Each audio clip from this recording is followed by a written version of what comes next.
बिस्मिल्लाहिर्रहमानिर्रहीम। अस्सलाम वालेकुम। कैपिटल टॉक में खुश आमदेद। अपोजिशन न जाने कब इस्लामाबाद की तरफ लॉन्ग मार्च करेगी, लेकिन आजकल पाकिस्तान के दारुल हुकूमत इस्लामाबाद में रोज़ाना मुजाहरों का सिलसिला जो है वो देखने में आ रहा है। एक मुजाहरा नहीं होता, दो दो तीन तीन मुजाहरे रोज़ाना होते हैं और अक्सर मुजाहरे जो हैं वो पार्लियामेंट हाउस के सामने जो डी चौक है यहाँ पर होते हैं। और ये वही जगह है जहाँ पर 2014 में इमरान खान साहब ने एक धरना दिया हुआ था। तो अपोजिशन जो है वो पता नहीं कब आएगी, लेकिन जो आम लोग हैं, जो ट्रेड यूनियंस के लोग हैं, मुख्तलिफ इदारों के लोग हैं, वफाकी हुकूमत के मुलाजमीन हैं, वो रोज़ाना ही मुजाहरा कर रहे हैं। और हुकूमत ने इन मुजाहरीन से निमटने के लिए 5 वज़रा पर मुश्तमिल एक कमेटी भी बना दी है। और ये कमेटी इस्लामाबाद में रोज़ाना होने वाले मुजाहरों के अलावा जो PDM का लॉन्ग मार्च है उसके बारे में भी हिकमत अमली वज़ा करेगी। लेकिन PDM के लॉन्ग मार्च के बारे में एक कन्फ्यूजन पैदा हो गई है। मौलाना फजलुर रहमान साहब के लॉन्ग मार्च होगा जी रावलपिंडी की तरफ, और पीपल्स पार्टी कहती है जी कि ये लॉन्ग मार्च होगा इस्लामाबाद की तरफ। तो क्या वाकई ये कन्फ्यूजन जो नज़र आ रही है ये कोई हकीकत है, या वक्त गुजरने के साथ साथ ये कन्फ्यूजन दूर हो जाएगी? इस पर भी बात करेंगे। और कुछ और भी मामलात हैं। हमारे साथ आज मौजूद हैं वज़ीर-ए-आज़म के मुआविन ख़ुसूसी बराए सियासी अमूर और कौमी असम्बली में जो रुकन हैं पाकिस्तान तहरीक इंसाफ के, जनाब आमिर डोगर साहब, चीफ विप भी हैं अपनी पार्टी के, और मुस्लिम लीग नून पंजाब के सदर राना सनाउल्लाह साहब, और शाजिया मरी साहबा जो पाकिस्तान पीपल्स पार्टी पार्लियामेंटेरियन की सेक्रेटरी इंफॉर्मेशन है और पीपल्स पार्टी की रुकन कौमी असम्बली भी हैं। आप तीनों का बहुत शुक्रिया।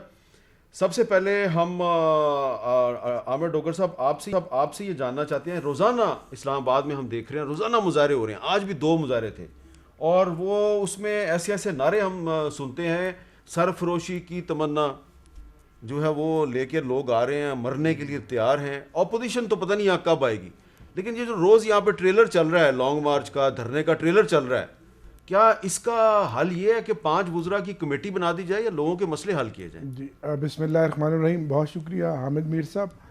आज जो सरकारी मुलाजमीन का जो यहाँ मुजाहरा था, धरना था, इसके ऊपर आज वफाकी काबीना के इजलास में बहुत देर बात हुई। परवेज़ खटक साहब, अली मोहम्मद ख़ान साहब, डॉक्टर हफीज़ शेख साहब जो इस कमेटी के मेंबर्स थे, उसमें पहले इनके साथ जितनी गुफ्तगू हुई, इनके मुतालबात, इनकी बातचीत, उसके ऊपर जो अब तक पेश रफ्त हुई उसके बारे में परवेज़ खटक साहब ने काबीना को बताया। इसमें 2-3 तो इनके मुतालबात बड़े जायज़ हैं जी, और वैसे तो इनके एक लिस्ट है, बड़ी लॉन्ग लिस्ट है, वो तो मुतालबात ही मुतालबात हैं, लेकिन 2-3 मुतालबात बड़े जायज़ हैं जिसको प्राइम मिनिस्टर साहब ने भी आज फिलफोर कहा कि इसके ऊपर आप फ़ौरन बैठकर आज ही, और कल फिर एक कमेटी बैठ रही है, और इनके मुतालबात को देखें। और देखकर मुझे उम्मीद है कि कल या परसों अनाउंस हो जाएगा। और पेंशन एंड पे कमीशन की सरबराह नरगिस सेठी साहबा, उनको भी ऑन बोर्ड लिया। उसके ऊपर कोई 4 मीटिंग्स हमारी हो चुकी हैं। बुनियादी मुतालबा है कि जी हमारी तनख्वाहों में इजाफ़ा किया जाए, और जो हेल्थ वर्कर्स हैं पंजाब की, उनके स्ट्रक्चर का मसला है, उनको रेगुलराइज करने का मसला, जो कि दरीना मुतालबा उनका कई सालों से चला आ रहा है। राना सनाउल्लाह साहब को याद होगा कि पंजाब असम्बली के बाहर भी इन्होंने गुज़श्ता हुकूमत में भी कई दिन इनका मुजाहरा हुआ। अच्छा, जो नोटिफिकेशन जारी हुआ ना वफाकी हुकूमत की तरफ से, the prime minister has been pleased to constitute the following ministerial committee to monitor law and order situation in the context of protest by multiple organisations and groups in the federal capital, और आगे 5 वजीरों की committee बनाई है। इसका मतलब है हुकूमत परेशान है? नहीं, देखें, परेशान नहीं तो आप नहीं कह सकते, लेकिन ज़ाहिर है ये हमारे अपने लोग हैं, हमारे अपने सरकारी मुलाजमीन हैं, हमारे अपने शहरी हैं, और इसमें कोई शक नहीं कि जब महंगाई बढ़ी है तो महंगाई के साथ साथ इनकी तनख्वाहें भी नहीं बढ़ी, और वो पेस ये बरकरार नहीं रख सके। एक सरकारी मुलाजिम का ये इशू है, लेकिन एक फ़ाइनेंशियल इम्पेक्ट इतना बड़ा आता है कि आज पूरी हफीज़ शेख साहब ने इसके ऊपर पूरा ब्रेकअप दिया है कि 18 से 20 अरब रुपया सालाना है सिर्फ 1 से 15 मुलाजमीन की तनख्वाहों को अगर बढ़ाने पे। लेकिन हुकूमत बड़ा सीरियसली सोच रही है। इस बजट में भी उम्मीद है कि जिस तरह आज हमारी इकोनॉमिक टीम की मेहनत से, तो आपको लगता है कि ये ऑपोजिशन के लॉन्ग मार्च से पहले ये मुजाहरे खत्म हो जाएंगे? ये तो इनकी अनाउंसमेंट तो होपफुली कल या परसों हो जाएगी। अच्छा, इनको जो 2-3 मुतालबात को सीरियसली एड्रेस करके जो जायज़ मुतालबात। और पिम्स वाला मसला? पिम्स का भी मसला साथ ही हल होगा, उसके ऊपर भी डॉक्टर फैसल सुल्तान और इसी कमेटी को मैंडेट दे दिया कि आप साथ ही बैठ के इसको हल कराएं। अच्छा राना सनाउल्लाह साहब, आपको याद होगा कि अभी आपकी पीडीएम नहीं बनी थी, वो एपीसी नहीं हुई थी जो पिछले साल हुई थी, उससे पहले से ये इस्लामाबाद में रोज़ाना मुजाहरे हो रहे हैं, धरने हो रहे हैं और अभी तक ये सिलसिला चल रहा है। एक जो तंजीम आती है, मुजाहरा करती है, उसका मसला हल होता है नहीं होता, उसके पीछे दूसरी आ जाती है, तीसरी आ जाती है। इस्लामाबाद प्रेस क्लब और पार्लियामेंट हाउस के सामने डी चौक मुसलसल मुजाहरे हो रहे हैं। आपको ऐसा नहीं लगता कि आपका इंतज़ार नहीं कर रहे, अवाम जो है वो आपसे आगे निकल चुके हैं, वो रोज़ाना ही यहाँ डी चौक में मुजाहरे कर रहे हैं? देखिए, लोगों के मसाइल जो है वो जिस हद तक पहुंच चुके हैं, और ख़ास तौर पे उसमें सबसे बड़ा मसला जो है वो महंगाई का मसला है। और महंगाई जो है वो इस हुकूमत का जो है वो न सिर्फ पैदा करदा मसला है, बल्कि इसमें हर रोज़ जो है वो इजाफ़ा हो रहा है। तो यहाँ पे आप देख लें कि ये मौसम आज का ही आप जो है वो टेम्परेचर ले लें कि ये मौसम जो है ये ऐसे मुज़ाहरों के लिए हमेशा मुश्किल रहा है, लेकिन इस वक्त भी लोग अपने मसाइल से इस हद तक मजबूर हैं कि लोग मुज़ाहरे करने के ऊपर जो है वो मजबूर हैं। तो जब पीडीएम जो है वो यहाँ पे आके बैठेगी तो फिर आप यकीन करें, ये तो कह रहे हैं कि जी आप हमें 7 दिन यहाँ पे रह के दिखा दें तो फिर हम आपकी बात मान जाएंगे। यहाँ पे 70 दिन तक जो है वो माहौल बना रहेगा कि हर रोज़ वहाँ पे बैठने वाले जो सियासी कारकुन होंगे पीडीएम की जमातों के, हर रोज़ जो है वो वहाँ पे लोग आके जो है वो अपने मसाइल के लिए और इस हुकूमत से जो है वो छुटकारे के लिए हर रोज़ आके लोग जो है वो उनके तो साथ आप ये बता रहे हैं राना साहब कि पीडीएम यहाँ डी चौक पार्लियामेंट हाउस के सामने डी चौक पे धरना देगी? जी बिल्कुल, धरने की जगह जो है वो यही है और ये इसी हुकूमत ने जो है वो मुकर्रर की है। तो लॉन्ग मार्च जब भी होगा वो डी चौक में ही होगा और यहाँ पे जो धरना होगा उस धरने में पूरे पाकिस्तान से और हर मकतबा फ़िक्र से, बल्कि अगर मैं ये भी कहूँ कि हर गवर्नमेंट डिपार्टमेंट से लोग जो है वो आके उसमें जो है वो हिस्सा लेंगे, किसान हिस्सा लेंगे, मज़दूर हिस्सा लेंगे, बाकी सारे जो मसाइल ज़्यादा लोग हैं वो सारे आके जो है वो हिस्सा लेंगे। और ये उस वक्त तक ये जो है वो लॉन्ग मार्च या धरना जो है वो जारी रहेगा जब तक इस हुकूमत से निजात नहीं मिल जाती। शाजिया मरी साहबा, आपने राना सनाउल्लाह साहब की बात सुनी है, वो कह रहे हैं कि इस्लामाबाद के सामने डी चौक पे ही पीडीएम का धरना होगा, यानी कि लॉन्ग मार्च के बाद धरना भी होगा। अब मौलाना फजलुर रहमान साहब ने कल बटखेला के जलसे में जो बात की है उससे कन्फ्यूजन पैदा हुई है, जबकि आपकी पार्टी के सरबराह जो हैं बिलावल भुट्टो जरदारी साहब वो कुछ और कहते हैं, फजलुर रहमान साहब कुछ और कहते हैं। आप इन दोनों लीडरों के बयानात खुद ही सुन लें। डायलॉग शायलॉग का वक्त अब गुजर चुका है। अब लॉन्ग मार्च होगा, लॉन्ग मार्च होगा। इस्लामाबाद हम आ रहे हैं। अगर वो फरीक हैं तो फिर हमारा हक बनता है कि जीएचक्यू के दरवाजे पर हम अपना एहतजाज न कराएं। हमारे चेयरमैन साहब कह चुके हैं कि लॉन्ग मार्च जो है वो हमेशा इस्लामाबाद की तरफ होता है, तो वहीं होगा। अब शाजिया मरी साहब, मौलाना साहब ने कल जो जलसे में बात की है वो ये है कि जीएचक्यू के दरवाजे पे हम एहतजाज करेंगे। तो जीएचक्यू का दरवाज़ा तो रावलपिंडी में है।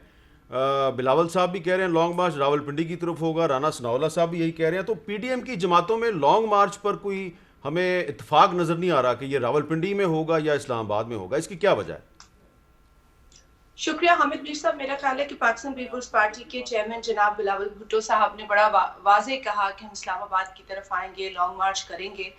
और जिस तरीके से यहाँ मौजूद राना सनाउल्लाह साहब ने भी फरमाया कि इस वक्त हालात पाकिस्तान के ये हैं कि अगर यहाँ लॉन्ग मार्च आता भी है और जो आप कह रहे हैं कि रोज मुजाहरे हो रहे हैं इस्लामाबाद के डी चौक पर, तो आप देखेंगे कि उस वक्त सियासी कारकुनान अपनी अपनी जमात के साथ आएंगे जरूर, लेकिन पाकिस्तान में जो तबकात हैं, मुख्तलिफ तबके और प्रोफेशंस के लोग अपनी अपनी परेशानियों से जो तंग आ चुके हैं वो उस धरने में शामिल होंगे। किसी को वहां गाना सुनाकर नहीं बुलाया जाएगा, किसी को वहां एंटरटेन करने के लिए नहीं बुलाया जाएगा। लोग इस कदर परेशान है इस वक्त पाकिस्तान के अंदर, और मैं समझती हूँ यहाँ मौजूद आमिर डोगर साहब भी ये समझते हैं, अपने हलके में जाते होंगे, परेशानियों से वाकिफ होंगे। ऐसा नहीं है कि ये नहीं जानते कि पाकिस्तान में क्या परेशानी है। उन्होंने खुद इस बात का एतराफ़ किया कि महंगाई बहुत बढ़ गई है। उन्होंने खुद एतराफ़ किया कि लोगों के जायज़ मुतालबात हैं। क्या वजह है कि ये हुकूमत अब तक नाकाम रही है लोगों के जायज़ मुतालबात को पूरा करने में। और अगर हामिद मीर साहब, मैं और आप और कोई भी जो आना चाहता है और तनकीद करता है इस हुकूमत पर, हमारे क्रिटिसिज्म को ये रोकना चाहते हैं तो लोगों के मसाइल हल कर दें। किसी को शौक नहीं है यहाँ आकर धरना देने का या किसी को क्रिटिसाइज करने का या जज्बात में कोई बात करने का या तकरीर करने का। इस वक्त जो कौम के हालात हैं वो हमें मजबूर कर रहे हैं। और आपने बजा फरमाया, ऑपोजिशन जमातें आएंगी, जब आएंगी उससे कबल जो मुख्तलिफ तबके हैं जिसमें सरकारी मुलाजमीन शामिल है, जो कहते हैं कि भाई अब हम अपने ऑफिस में नहीं बैठेंगे, क्योंकि जब हम दफ्तर में बैठते हैं तो इस हुकूमत को लगता है हमारी परेशानियां खत्म हो चुकी हैं। हम आएंगे, बाहर धरना देंगे ताकि इस हुकूमत को पता चले कि हमारे मुतालबात जू के तू खड़े हुए हैं। लेडी हेल्थ वर्कर्स आई पंजाब से, जो उनके साथ हाल हुआ, उन माओ बहनों पर, निहत्ती माए बहनें, उन पर पानी फेंका गया, बाथरूम की फैसिलिटी नहीं थी, रात को लाइट्स बुझा दी गई। मुझे बड़ा अफसोस हुआ, मैं खुद भी गई थी वहां पर, और यकीन जाने के बिल्कुल इसलिए नहीं गई थी कि वहां जाके किसी जमात की तारीफ करूं, लेकिन उनके मसाइल सुनने मेरा सवाल जो है, वो जेन्युइन मेरा सवाल वही का वही है, सवाल मेरा वही का वही है कि पीडीएम की जमातों में इत्तेफाक क्यों नहीं है? राहुल साहब ने कहा इस्लामाबाद पहुंचेंगे तो इस्लामाबाद पहुंचेंगे, तो फजलुर रहमान साहब जो जीएचक्यू वाली बात कर रहे हैं वो क्यों कर रहे हैं? वो तो पीडीएम के सरबराह हैं। देखिए, मैं हर एक की तकरीर का ऑपरेशन इजाजत दे तो ये मसला मैं हल कर देता हूँ जी। मेरा ख्याल है कि इसको इतना सीरियस ना ले। सारी जमातें पहुंचेंगी इस्लामाबाद डी चौक, इस हुकूमत को तैयारी पकड़ लेनी चाहिए। ठीक है, आप कह रही हैं कि इसको सीरियस ना ले, तो मैं भी सीरियस नहीं लेता, लेकिन राना सनाउल्लाह साहब मसला हल करना चाहते हैं। जी राना साहब, आप मसला हल कर दें। देखिए हामिद मीर साहब, जेयूआई का बतौर जमात के ये बड़ा ही स्टेटेड मौक़िफ़ है, और ये इसका इजहार उन्होंने एक से ज़्यादा मरतबा किया है। एक मरतबा मौलाना अताउर रहमान साहब ने बड़ी दो टोक बात की है, और दूसरी मरतबा मौलाना गफूर हैदरी साहब ने बड़ी वाज़ेह बात की है। गो उसे मीडिया के ऊपर मेरा ख्याल है कि ज़्यादा उसे कोई पजीराई नहीं बवजू दी गई। उनका ये मौक़िफ़ है कि नैब मौलाना फजलुर रहमान के ख़िलाफ़ जो कार्रवाई करना चाहती है या उनको गिरफ़्तार करना चाहती है, वो सब ये समझते हैं कि ये जेयूआई के ऊपर हमला है और इसके पीछे जो है वो इस्टेब्लिशमेंट है।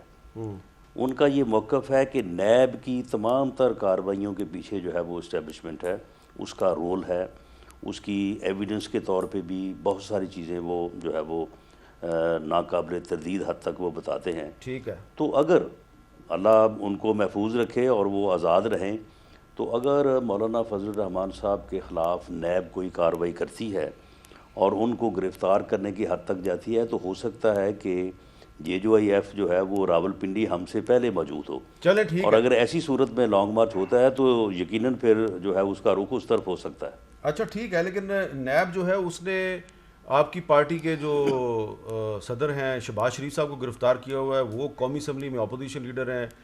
ख्वाजा आसिफ साहब को गिरफ़्तार किया हुआ है, वो कौमी असम्बली में आपके पार्लिमानी लीडर हैं। इसी तरह खुर्शीद शाह साहब को गिरफ़्तार किया हुआ, पीपल्स पार्टी के सीनियर रहनुमा हैं।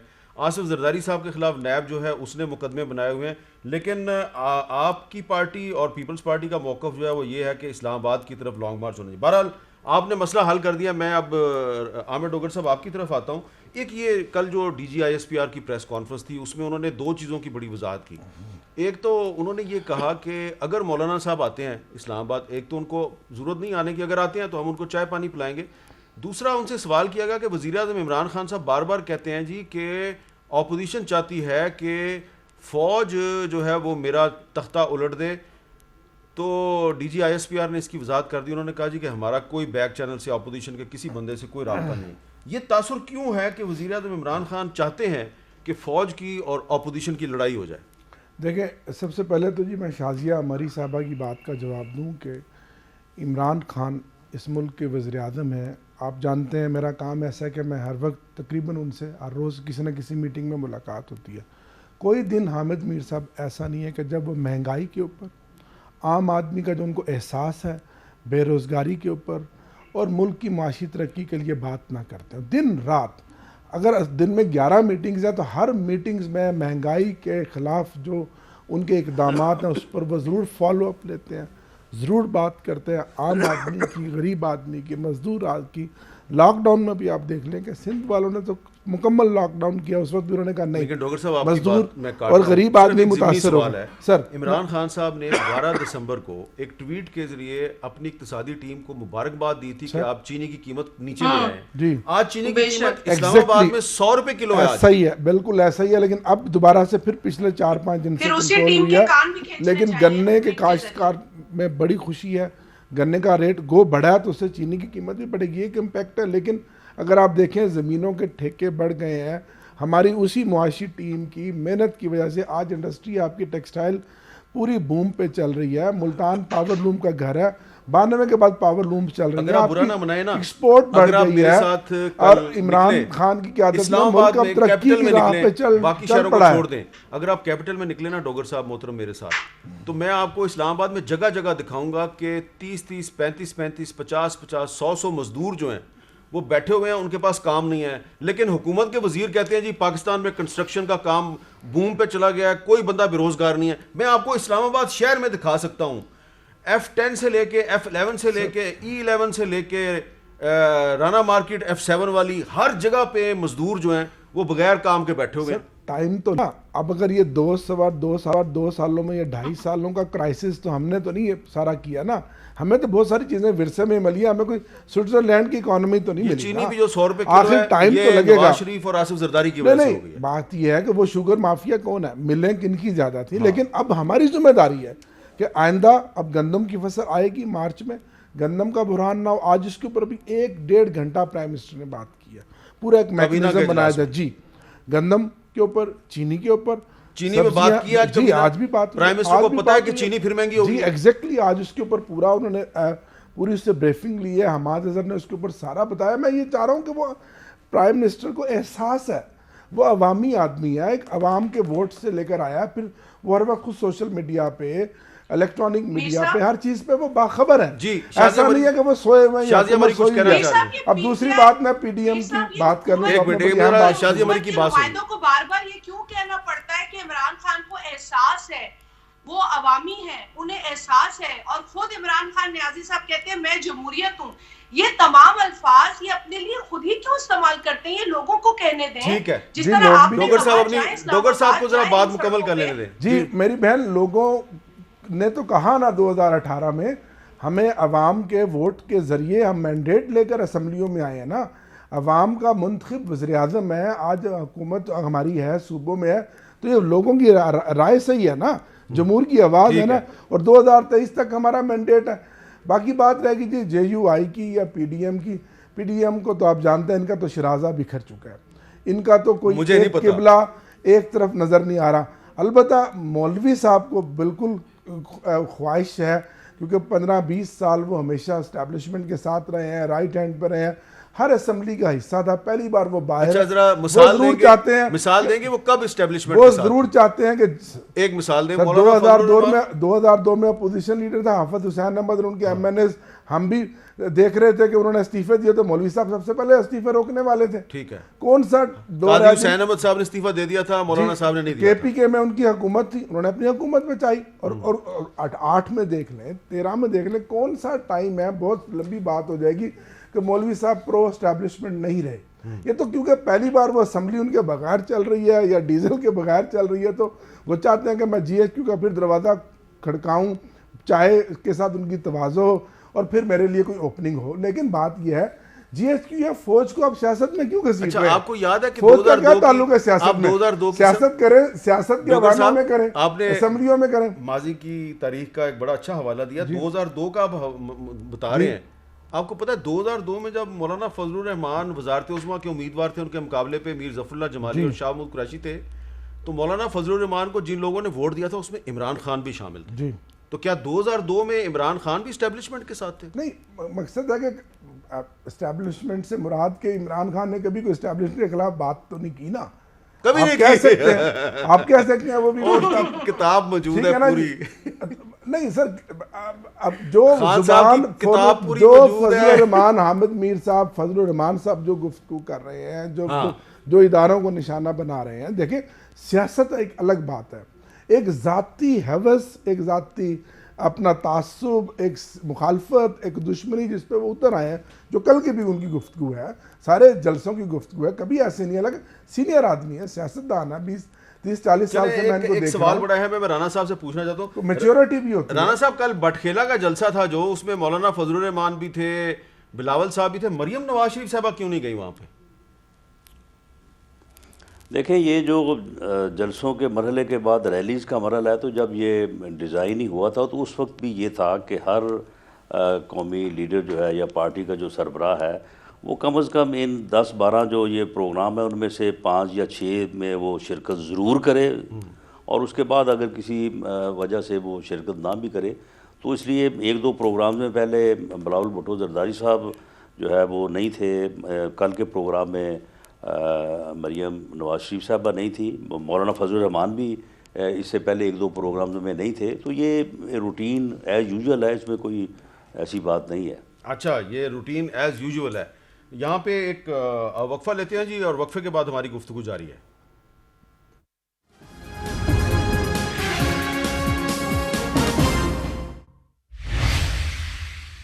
कैपिटल टॉक में दोबारा खुशामदीद। शाजिया मरी साहबा, अब तो पीडीएम की दोनों बड़ी जमातें सेनेट के इलेक्शन में हिस्सा ले रही हैं, पीपल्स पार्टी भी ले रही है, मुस्लिम लीग नून भी ले रही है। तो एक जो हुकूमत की तरफ से एक तजवीज़ पेश की गई थी कि जो सेनेट का इलेक्शन है ये ओपन बैलेट के ज़रिए होना चाहिए, सीक्रेट बैलेट के ज़रिए नहीं होना चाहिए। तो ये क्या आप नहीं समझते कि इससे हॉर्स ट्रेडिंग ख़त्म हो सकती है, और पीपल्स पार्टी और मुस्लिम लीग नून को सेनेट के इलेक्शन से पहले ये जो ओपन बैलेट वाला मामला है इस पर हुकूमत के साथ मिलकर आइन में तरमीम करनी चाहिए? देखिए हामिद मीर साहब, इस पे बड़ा वाज़ेह मौक़िफ़ है पाकिस्तान पीपल्स पार्टी का। आईनी प्रोविजन है, जब आइन लिखा गया तो आइन के लिखने वालों ने जो भी उस वक्त आर्टिकल्स या प्रोविजंस उसमें दर्ज किए, उसके पीछे एक सोच थी, और हमें आज नजर आती है कि ये सीक्रेट बैलेट है आइन के अंदर। इस वोट की एक जमहूरी हक है जो हर मेंबर का होता है, उसकी अपनी राय है। ये वो वोट है जिसके ऊपर कोई पार्टी एक्शन भी नहीं नजर आता, लेकिन आपके जो भी लोग वोट करने वाले होते हैं उस पर आपका एतमाद होना चाहिए। अगर मैं ये कहूँ कि जी मेरा एतमाद अपने वोटर पे नहीं है, तो फिर तो मैं ये भी कहूंगी कि पाकिस्तान में जो जनरल इलेक्शंस होते हैं सीक्रेट बैलेटिंग के थ्रू, उनको भी ओपन कर दे, क्योंकि मुझे लगता है कि यहाँ जो मेरे वोट मुझे पड़ने थे वो मुझे नहीं मिले। देखिए, इलेक्शन प्रोसेस है, एक तो स्पिरिट में जाते हैं, तो फिर हर जमात को ऐसे अरकान, ऐसे लोगों का इंतखाब करना चाहिए जिन पर उनका एतमाद हो। मैं नहीं समझती कि बार बार मैकेनिज्म्स को बदल कर और लोगों की पकड़ धकड़ कर कुछ हो जाएगा। जनरल मुशर्रफ ने भी बहुत चीजें हॉर्स ट्रेडिंग पर की हैं, मुख्तलिफ अदवार में चीजें हुई, लेकिन इससे कोई फायदा नहीं हुआ। सबसे बड़ा जो डिफेक्शन है उन्हीं अदवार में हुई जहां फिर नैब को इस्तेमाल किया, लोगों को टारगेट किया गया, और उन्हीं डिक्टेटर्स ने सबसे ज्यादा लोगों को इस मुआशरे को डीपोलिटिसाइज किया। इस मुआशरे को पोलिटिसाइज करने की जरूरत है, अपने अरकान पर एतमाद की जरूरत है। मैं नहीं समझती कि आइन की इस प्रोविजन को हमें छेड़ना चाहिए। इसके पीछे एक पूरा प्रोसेस है जिसमें ट्रांसफरेबल वोट का प्रोसेस भी है। ठीक है, आप का मौक़िफ़ जो है वो बड़ा वाज़ेह है इस पे। लेकिन राना सनाउल्लाह साहब, मैं आपको एक याद दिलाना चाहता हूँ। आपको याद होगा कि 6 में लंदन में मोहतरमा बेनज़ीर भुट्टो शहीद और नवाज शरीफ साहब के दरमियान एक चार्टर ऑफ डेमोक्रेसी पे दस्तखत हुए थे, और उस चार्टर ऑफ डेमोक्रेसी में बहुत सी शिक्कें थीं, और उसकी जो शिक नंबर 23 है, आर्टिकल 23 चार्टर ऑफ डेमोक्रेसी का, उसमें ये कहा गया था, to prevent corruption and floor crossing all votes for the senate and indirect seats will be by open in identifiable ballot. Those violating the party discipline in the poll shall stand disqualified by a letter from the parliamentary party leader to the concerned speaker or chairman senate with a copy to the election commission for notification. तो इसमें बड़े वाज़े तौर पे कहा गया है कि जो सेनेट और इनडायरेक्ट सीट्स हैं इस पे विल बी इलेक्शन जो है will be open identifiable ballot, यानी कि सीक्रेट बैलेट से नहीं होगा। तो क्या वजह है कि आज मुस्लिम लीग नून और पीपल्स पार्टी दोनों जो हैं वो चार्टर ऑफ डेमोक्रेसी से दोनों भाग रही हैं, यानी कि उसको भूल गया चार्टर ऑफ डेमोक्रेसी दोनों को? नहीं नहीं, बिल्कुल नहीं भूला और ना ही वो भाग रही हैं। और ये बिल्कुल उस वक्त जब ये शिक शामिल की गई थी, जब इस असूल के ऊपर इत्तफाक राय किया गया था, तो ये बिल्कुल दुरुस्त है। और इससे जो है वो सेनेट का अदारा और पार्लियामेंट जो है वो उसकी बड़ी बदनामी होती है। और इसी तरह का एक मुजाहरा जब ये पिछले दिनों हुआ कि जब 64 लोगों ने खड़े होके अपने आप को आइडेंटिफाई करवाया, वोट दिया, और जब वो सीक्रेट वोट डालने के लिए गए तो वहाँ पे वो 52 रह गए। ये बिल्कुल दुरुस्त है। असूली तौर पे ये आइडेंटिफाइबल वोटिंग होनी चाहिए, लेकिन इसमें मसला और है। मामला ये है कि ये हुकूमत जो है, मुखालफत हुकूमत के इस इक़दाम की हो रही है कि हुकूमत इस मसले को लेकर चलेगी ये सुप्रीम कोर्ट, और वो सुप्रीम कोर्ट के ज़रिए से वहाँ से कोई डायरेक्शन या एडवाइस हासिल करके तो वो सिंपल लॉ में अमेंड करके जो है वो ये चीज़ करवाना चाहती है, जो कि नहीं हो सकती, जिसकी हम मुखालफत कर रहे हैं। और हम ये समझते हैं कि ये आइन में अमेंडमेंट किए बगैर जो है इसको इस तरह से आप नहीं कर सकते। अगर आइन में अमेंडमेंट के लिए बिल पेश करे गवर्नमेंट और उसके बाद अपोजिशन के साथ जो है वो बात करे तो इसमें पेशरफ्त हो सकती है। लेकिन हुकूमत जो है ना वो अपोजिशन के साथ बात करना तो वो जायज़ समझती नहीं है ना। वो अपने तौर पे ये चोर दरवाजे इस तरह के ढूंढ रही है, और वो जिस दरवाजे को ढूंढ रही है उसकी हम मुखालफत कर रहे हैं, और हम समझते हैं कि ये इस तरह से जो है वो नहीं हो सकता, और हुकूमत का ये अमल जो है ये गलत है।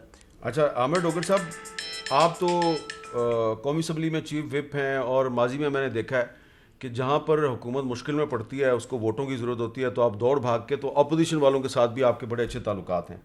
क्या वजह है कि इस मामले पर जिसमें कि पीपल्स पार्टी और मुस्लिम लीग नून ने एक चार्टर ऑफ डेमोक्रेसी पर दस्तखत किए हुए हैं, इस मामले पे आप उनको ये चार्टर ऑफ डेमोक्रेसी याद नहीं करवा सके और उनके साथ आपने बात ही नहीं की? सर इसका एक थोड़ा सा बैकग्राउंड है कि एक तो असम्बली का माहौल आप देख रहे हैं, कुछ महीनों से अपोजिशन के साथ हमारी खलीज बढ़ गई जब से ये पीडीएम और इनके जलसे शुरू हुए। फिर उस खलीज को कम करने के लिए एक कोविड पे जो एक पार्लिमानी लीडर्स की एक मीटिंग है वो बुलाई गई, लेकिन अपोजिशन ने दो टोक कह दिया कि हमें स्पीकर पर एतमाद नहीं है, हम नहीं आएंगे। बिज़नेस एडवाइजरी की मीटिंग हुई जब लास्ट सेशन हुआ उसमें भी नहीं आए। राना साहब की इस जो तजवीज़ है बड़ी अच्छी है, जमहूरी है, मैं इसकी कदर करता हूँ कि असूलन तो ये मैटर पार्लियामेंट में ही हल होना चाहिए। अब रवां हफ्ते में, अगले हफ्ते में इम्कान इस बात का कि इजलास कॉल हो जाएगा, उसमें बिज़नेस एडवाइजरी की मीटिंग भी होगी। हम ऑफ़र करेंगे अपोजिशन को, क्योंकि अपोजिशन के बहुत सारे लोगों ने इसमें कहा है कि नहीं अच्छी बात है। अब ये जो 14 या 16 वोट जब कम हुए, अभी हालिया 3, 4, 6 माह पहले उसकी मिसाल है। और इसके अलावा अभी मैंने पंजाब असम्बली में जब मैं MP था 2-3 सेनेट के इलेक्शन ऐसे देखे मीर साहब कि पार्टियां किसी गरीब वर्कर को जब वोट देती थी वो गरीब रह जाता था। जो अमीर सेनेट के बड़े बड़े ताकतवर प्लेयर्स होते थे, सेनेटर जो बड़े बड़े मैरियट में या सरीना में या PC में खाने खिलाते, जिस तरह पीपल्स पार्टी ने असलम गिल को टिकट दिया, असलम गिल रह गए, वर्कर था। इसी तरह पिछली सेनेट में नवाज शरीफ साहब का एक वो जो उनका साथ होता है राइट हैंड लंदन में, मैं नाम उनका भूल रहा हूँ, वो रह गए थे। वो जो उनका बॉडीगार्ड टाइप बंदा नहीं है जो पीछे भी खड़ा होता है, जो रह गया था। और वो इसी तरह 1-2 बंदे और थे, तो शहबाज शायद उनका नाम था, क्या नाम था, इस तरह के कई मिसहैप मैंने खुद अपनी आंखों में देखे हैं कि 25-25 का 28-28 का ग्रुप बनाते हैं, एक का मैं इंचार्ज, एक का आप इंचार्ज, एक के राना साहब इंचार्ज, वो फिर उसके अंदर से भी खैंचात आनी शुरू हो जाती है। ये ओपन वोट होगा, हर पार्टी को पता होगा मेरे इतने नंबर्स हैं, इतने मेरे सेनेटर बनेंगे। और प्लस ज़्यादा बलूचिस्तान और KPK में, पंजाब में फिर खैर इतने बड़े लेवल के ऊपर कोई पैसे कभी नहीं मैंने देखे कि चले हों, लेकिन वहाँ तो खरीदारी होती है। लेकिन बड़े बड़े अगर पंजाब में आपको प्रॉब्लम, मैं वापस अपनी इसका एक इंटरेक्ट तरीका है जी वो गवर्नमेंट क्यों नहीं इख्तियार करती? जी क्या राना साहब वो क्या तरीका है? देखें इसमें इससे पहले जो है वो एक मरतबा मुझे याद पड़ रहा है कि हर गवर्नमेंट को भी अपोजिशन को पता है कि हमारी कितनी सीटें। आज हमें पता है कि अगर पंजाब में सेनेट का इलेक्शन होता है तो हमारी कितनी सीटें होगी और गवर्नमेंट साइड की कितनी होगी, तो उससे ज़्यादा जो है वो नॉमिनेशन पेपर ना दिए जाएं। और इलेक्शन जो है वो अनअपोज हो जाए। ठीक है। अच्छा, तो होता तो ये है कि राना गवर्नमेंट साहब देखिए, हमेशा बात कोशिश ये करती है, हुकूमत की हमेशा जो कोशिश करती है। हुकूमत की जो इत्तेहादी जमात है पंजाब असम्बली में, आपको पता है उनके कितने मेंबर हैं, लेकिन उनका भी एक सेनेटर जो है वो उसका उम्मीदवार आएगा और वो बड़े कॉन्फिडेंट है कि हम तो और उसको आपको ये पता है कि हमारे पास कितने वोट जो है वो एक्सेस हैं।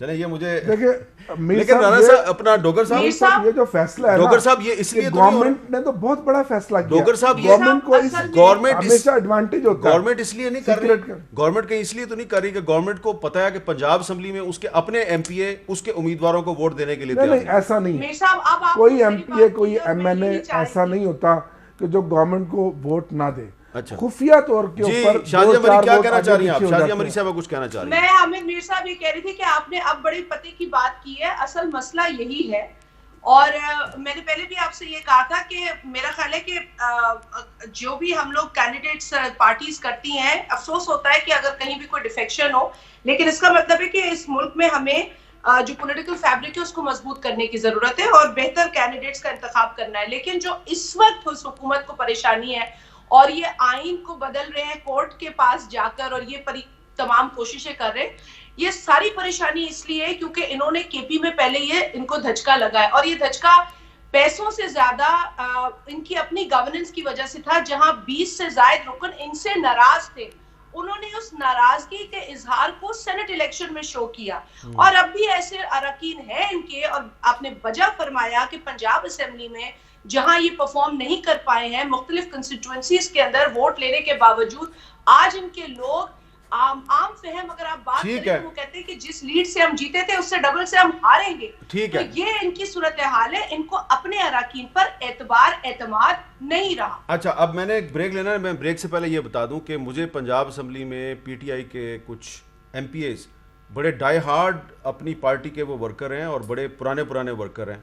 उन्होंने कहा कि अगर हमारे जैसे किसी पीटीआई के बंदे को सेनेट का टिकट दिया तो हम उसको वोट ज़रूर देंगे, लेकिन अगर किसी न्यू कमर को या किसी ऐसे बंदे को जो सिर्फ खुशामदी है और उसका पीटीआई से कोई इतना ख़ास ताल्लुक नहीं है, उसको वोट दिया गया तो शायद हम वोट ना दें। तो इसलिए मैंने ये सवाल पूछा। देखिए, इसमें पैसे का तो नहीं आया ना, लेकिन इसमें अब मुझे पीपल्स पार्टी के भी अंदरूनी मामलात का पता है ना, तो छोड़े ना जरा। अभी मैं नहीं तो मीर साहब, हम तो कहते हैं, हमने कहा आपसे, मगर फिर भी हमने ये नहीं कहा कि जहां पर आपको डिफेक्शन नजर आए पूरा सिस्टम बदल ठीक है। दें। आप उसमें जो चॉइस है उसको बेहतर करें। एक ब्रेक लेते हैं आप जी, ब्रेक के सीखें बाद इस दोबारा अमल मिलते से। हैं।